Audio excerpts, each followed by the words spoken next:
கோவை மாவட்டம் பொள்ளாச்சி கோட்டூர் சாலையில் போக்குவரத்திற்கு இடையூறாக உள்ள எம்ஜிஆர் சிலையை அகற்ற நீதிமன்றம் உத்தரவிட்ட நிலையில் அதிமுக நிர்வாகிகள் அதனை அகற்றி பத்திரமாக கொண்டு சென்றனர். இதுகுறித்த விவரங்களோடு எம்முடைய செய்தியாளர் ரவி கூடுதல் விவரங்களை வழங்கலாம்.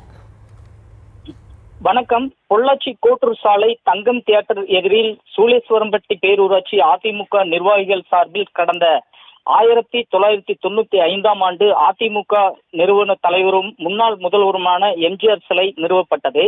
எம்ஜிஆரின் பிறந்த நாள் நினைவு நாள் சட்டமன்ற நாடாளுமன்ற உறுப்பினர்கள் வெற்றி பெற்றவுடன் எம்ஜிஆர் சிலைக்கு மாலை அணிவித்து மரியாதை செலுத்தி வந்தனர். இந்த நிலையில் பொள்ளாச்சியைச் சேர்ந்த கிருஷ்ணகுமார் என்பவர் கடந்த 2021 நெடுஞ்சாலையை ஆக்கிரமித்து போக்குவரத்துக்கு இடையூறாக இருக்கும் எம்ஜிஆர் சிலையை அகற்ற வேண்டும் என்று சென்னை உயர்நீதிமன்றத்தில் மனு தாக்கல் செய்திருந்தால் இதனை அடுத்து நீதிமன்றம் சிலையை அகற்ற உத்தரவிட்டது. இதனைத் தொடர்ந்து எம்ஜிஆர் சிலையை தாங்களாகவே முன்வந்து அகற்ற வேண்டும் என நெடுஞ்சாலைத்துறை அதிகாரிகள் அதிமுக நிர்வாகிகளுக்கு சுற்றறிக்கை அனுப்பியிருந்தனர்.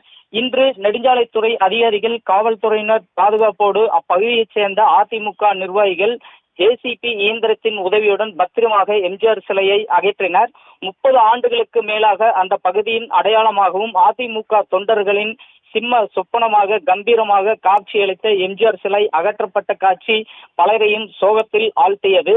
32 ஆண்டுகளுக்கு முன்பு நிறுவப்பட்ட எம்ஜிஆர் சிலையை அதிமுக நிர்வாகிகள், தொண்டர்கள், பொதுமக்கள் மரியாதை செலுத்தி வந்தனர். நீதிமன்றத்தில் தனி நபர் தொடர்ந்த வழக்கு சம்பந்தமாக இன்று நாங்களாகவே கனத்த இதயத்துடன் கண்ணீர் மல்க இந்த சிலையை அகற்றியுள்ளோம்.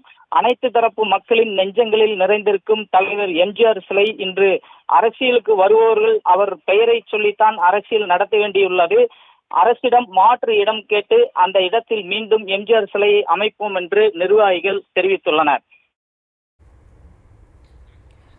விவரங்களுக்கு நன்றி ரவி.